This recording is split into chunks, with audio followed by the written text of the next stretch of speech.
جب ہم خطرناک پرندوں کے بارے میں سوچتے ہیں تو سب سے پہلے ذہن میں کیا آتا ہے؟ ہو سکتا ہے کہ آپ ایک ڈیوہیکل پیٹروڈیکٹائل کے بارے میں نہ سوچیں جو آپ کا پیچھا کر رہا ہے، لیکن آپ شکاری پرندوں یا بڑے پرندوں کے بارے میں سوچ سکتے ہیں۔ دلچسپ بات یہ ہے کہ کچھ پرندے اپنے سائز کے باوجود بہت بڑے خطرات لاحق ہو سکتے ہیں۔ دوسرے پرندے صرف دوسرے طریقوں سے خطرناک ہیں جن کے بارے میں آپ سوچ بھی نہیں سکتے۔ آئیے ان قابل ذکر پروں والی مخلوقات کے بارے میں جانتے ہیں۔ یہ دنیا کے سب سے خطرناک پرندے کیسے بنے؟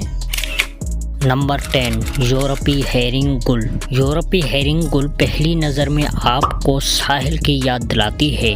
یہ پرندے گھونسلے کے موسم میں کافی آزمائشی ہو سکتے ہیں۔ یہ پرندے یورپ کے ساحلوں پر پھیلے ہوئے ہیں، ساحلوں پر انڈے دیتے ہیں۔ وہ جوڑوں میں جمع ہوتے ہیں جو زندگی کے لیے ساتھی ہوتے ہیں، جو انڈے انکیوبیشن کر رہے ہوتے ہیں۔ نر سختی سے اس علاقے کی حفاظت کرتے ہیں، کسی ممکنہ خطرے کی تلاش کرتے ہیں جو چھپ سکتا ہے۔ وہ اتنے علاقائی ہیں کہ بعض اوقات اپنے ہی قسم کے نامعلوم چوزوں کو بھی مار دیتے ہیں۔ وہ ساحل سمندر پر کتوں پر حملہ کرنے کے لیے بھی جانا جاتا ہے۔ اگرچہ وہ اپنے جوانوں کی حفاظت کرتے وقت تھوڑا سا ہچکچاہٹ کا شکار ہو سکتے ہیں، وہ دوسری صورت میں متجسس پرندے ہیں۔ وہ کھانا چوری کرنا پسند کرتے ہیں جو آپ نے ساحلوں پر گرایا تھا اور یہ دیکھنے کے لیے آیا آپ کے پاس پیش کرنے کے لیے کچھ ہے یا نہیں۔ Number 9، Australian magpie. آسٹریلوی میکپی ایک درمیانی سائز کا راہگیر ہے جو سیاہ اور سفید ہوتا ہے۔ وہ امریکی کوے اور ریون سے بہت ملتے جلتے نظر آتے ہیں، لیکن ان کی خوبصورتی آپ کو بے وقوف بنا سکتی ہے۔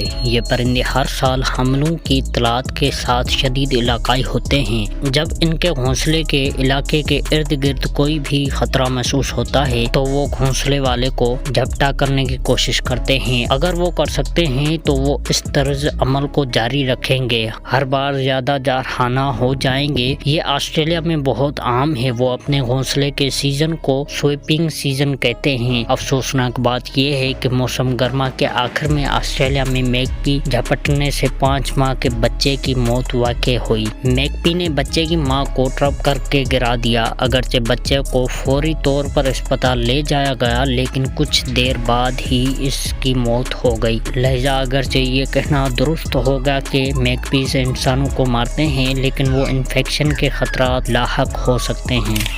نمبر 8، میوٹ سوان۔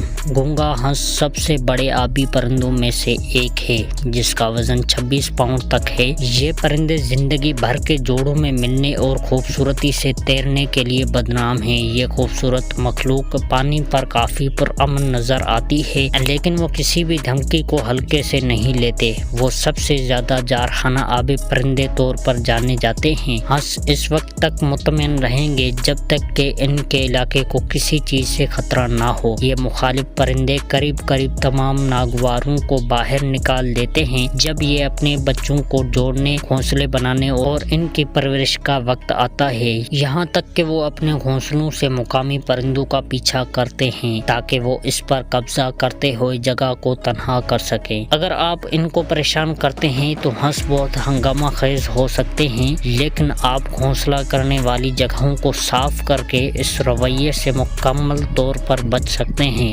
یہ خوبصورت مخلوق پیچھے ہٹنا اور دیکھنے کے لیے خوبصورت ہو سکتی ہیں، لیکن یہ بہتر ہے کہ آپ اپنا فاصلہ برقرار رکھیں۔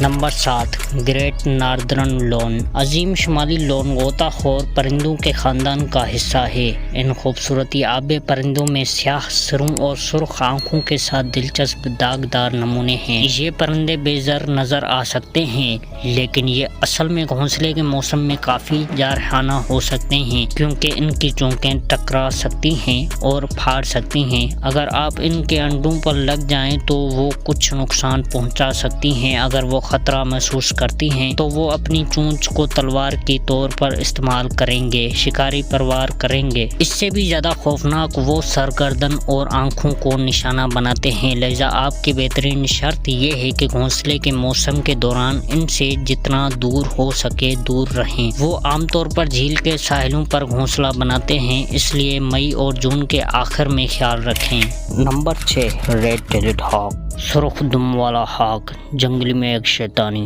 یہ لگام شکاری ہے، اگر یہ شکار کو چھین لیتا ہے اس سے پہلے کہ انہیں احساس ہو کہ یہ ہو رہا ہے۔ اگرچہ ہاکس ضروری طور پر لوگوں کے لیے خطرناک نہیں ہیں، لیکن وہ چھوٹے جانوروں جیسے مرغیوں کے لیے خطرناک ہو سکتے ہیں۔ سرخ دم والے ہاکس دن کے اوقات میں شکار کرتے ہیں، لیکن قدرتی عناصر کے ساتھ بہت اچھی طرح سے گھل مل جاتے ہیں۔ یہ مؤثر فلائر اپنے ہدف کے ساتھ ناقابل یقین حد تک تیز ہیں۔ ان کے پاس متاثر کن مضبوط ٹیلوں ہوتے ہیں جہاں وہ گرتے ہیں اور اپنے شکار کو پکڑ لیتے ہیں۔ سرخ دم والے ہاکس دن کی روشنی کے شکاری ہوتے ہیں جن کی نظر تیز ہوتی ہے اور عین پرواز۔ دلچسپ بات یہ ہے کہ جب یہ ہاک چھوٹے چوہوں اور رینگنے والے جانوروں کے ایک سیریز کو کھا جائے گا، اگر وہ کافی بھوکے ہوں تو مردار کو بھی کھا سکتے ہیں۔ ایسے فالکنری گروپس ہیں جو قانونی طور پر کھیلوں کے لیے ہاکس کے مالک ہیں اور اڑتے ہیں۔ یہ ہاکس شکار کے لیے اڑ جائیں گے، اپنی مار کو واپس لائیں گے۔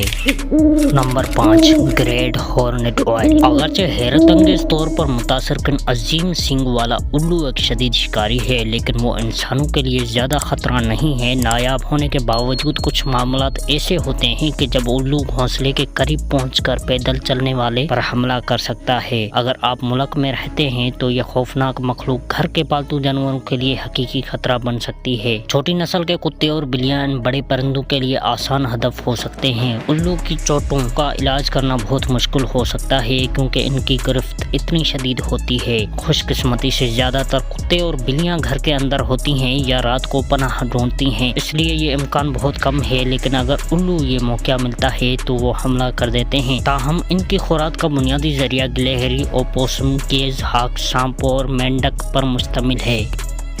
نمبر 4، لیمرجر۔